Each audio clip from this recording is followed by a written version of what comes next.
ಮನೆಯಲ್ಲಿ ತುಂಬ ಹಿರಿಯರು ಯಾರಿರ್ತಾರೆ ಅವ್ರ ಕಡೆಯಿಂದ ನೀವು ಬ್ಲೆಸ್ಸಿಂಗ್ ತೊಗೊಳ್ಬೇಕಾಗುತ್ತೆ. ಇಲ್ಲಾಂದರೆ ಅವ್ರಿಗೂ ನಿಮಗೂ ಎಲ್ಲ ಒಂದು ಕಡೆ ಮನಸ್ತಾಪ ಆಗುವಂಥ ಚಾನ್ಸಸ್ಸು ಅತಿ ಹೆಚ್ಚಿರುತ್ತೆ.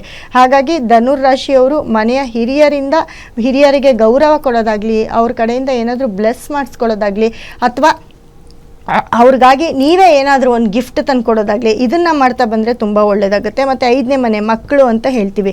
5ನೇ ಮನೆ ಅಂತ ಬಂದಾಗ ನೋಡಿ, 5ನೇ ಮನೆ ಅಧಿಪತಿ ಕುಜ ನಿಮಗೆ ಮಕ್ಕಳಿಗೋಸ್ಕರ ಪ್ರಾಪರ್ಟಿ ತೊಗೊಳ್ಳೋದು, ಅಥವಾ ಮಕ್ಕಳು ನಿಮಗೋಸ್ಕರ ಏನಾದರೂ ಹೆಲ್ಪ್ ಮಾಡೋದು, ಮಕ್ಕಳಿಂದ ತುಂಬ ಲಾಭ ಅಂತ ಹೇಳುತ್ತೆ. ಯಾಕಂದರೆ 12ನೇವನು ಅವನೇ ಆಗಿರ್ತಾನೆ, ಆದರೂ 5ನೇವನು ಅವನೇ ಆಗಿರ್ತಾನೆ.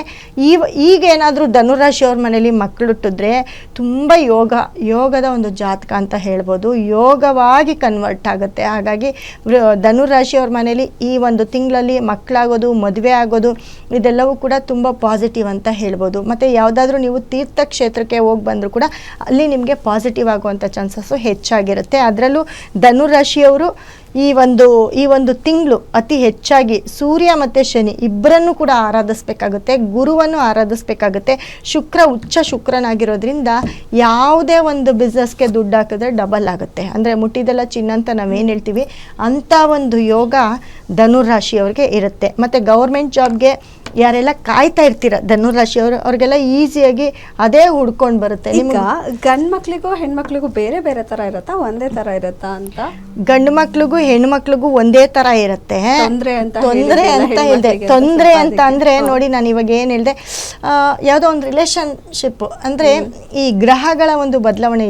ಶುಕ್ರ ಹುಚ್ಚನಾಗಿ ಅವನು 4ನೇ ಮನೇಲಿ ಇರ್ತಾನೆ, 2ನೇವನು 3ನೇವನು ಅಂದರೆ ಲಾಭದಾಯಕನಾಗಿ ಕನ್ವರ್ಟ್ ಆಗ್ತಾನೆ.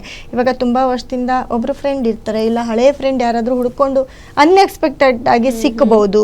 ಅಥವಾ ಇವಾಗ ಗಂಡು ಮಕ್ಕಳು ಅಂದಾಗ ಅದನ್ನು ಕ್ಯಾರಿ ಮಾಡ್ತಾರೆ, ಹೆಣ್ಮಕ್ಳಿಗೆ ಕ್ಯಾರಿ ಮಾಡೋಕ್ಕೆ ಸ್ವಲ್ಪ ತೊಂದರೆ ಆಗುತ್ತೆ. ಇವಾಗ ಮದುವೆ ಮದುವೆ ಆಗಿರೋರಿಗೆ ಅವರ ಹಳೆ ಸ್ನೇಹಿತನೋ ಅಥವಾ ಹಳೆ ಫ್ರೆಂಡೋ ಯಾರಾದರೂ ಸಿಕ್ಕಿದಾಗ ಅವ್ರು ಖುಷಿಯಾಗಿ ಮಾತಾಡ್ತಾರೆ.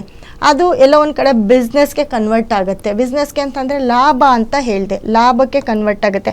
ಆದರೆ ಇಲ್ಲಿ ಒಂದು ಕಡೆ ಫ್ಯಾಮಿಲಿಯಲ್ಲಿ ಡಿಸ್ಟರ್ಬೆನ್ಸ್ ಆಗತ್ತೆ ಅಂತ. ಆದರೆ ಅತ್ತೆ ಸೊಸೆ ಜಗಳ ಆಗುತ್ತೆ. ಯಾಕಂದರೆ ಸೂರ್ಯ ಶನಿ ಸಪ್ತಮಕ್ಕೆ ದೃಷ್ಟಿ ಬೀಳುತ್ತಲ್ವ, ಅವರಿಬ್ಬರು ಒಟ್ಟಿಗೆ ಬೇರೆ ಸೇರಿದಾರಲ್ವ. ಆಮೇಲೆ 9ನೇ ಮನೆ ಒಂದು ಸೂರ್ಯ ಬಂದು 4ನೇ ಮನೇಲಿ ಇದ್ದಾಗ ಸುಖ ಸ್ಥಾನ ಅಂತ ಏನು ಹೇಳ್ತೀವಿ, ನಮ್ಮ ಮನೆ ಆಗಿರಬೇಕು.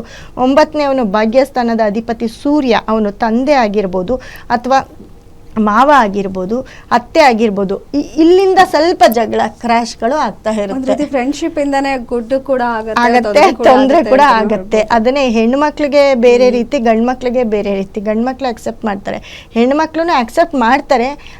ಆದರೆ ಅವರ ವೈಯಕ್ತಿಕವನ್ನು ನೋಡ್ಕೊಳ್ಬೇಕಾಗುತ್ತೆ. ಇವಾಗ ಯಾರೂ ಇಲ್ಲ ಅಂದಾಗ ಅವ್ರಿಗೇನೋ ಹೆಲ್ಪ್ ಆಗ್ತಿದೆ ಅಂದರೆ ಅದು ಓಕೆ. ಎಲ್ಲರೂ ಇದ್ದು ಪ್ರಮೋಟ್ ಮಾಡಿದಾಗ ಅದೆಲ್ಲ ಒಂದು ಕಡೆ ಸ್ವಲ್ಪ ತೊಂದರೆಗೊಳಪಡ್ತಾರೆ ಅಂತ ಹೇಳುತ್ತೆ. ಬಟ್ ತುಂಬ ಲಾಭ ಅಂತ ಹೇಳ್ಬೋದು. ಹೆಣ್ಮಕ್ಳಿಗಾಗಲಿ ಗಂಡು ಮಕ್ಳಿಗಾಗಲಿ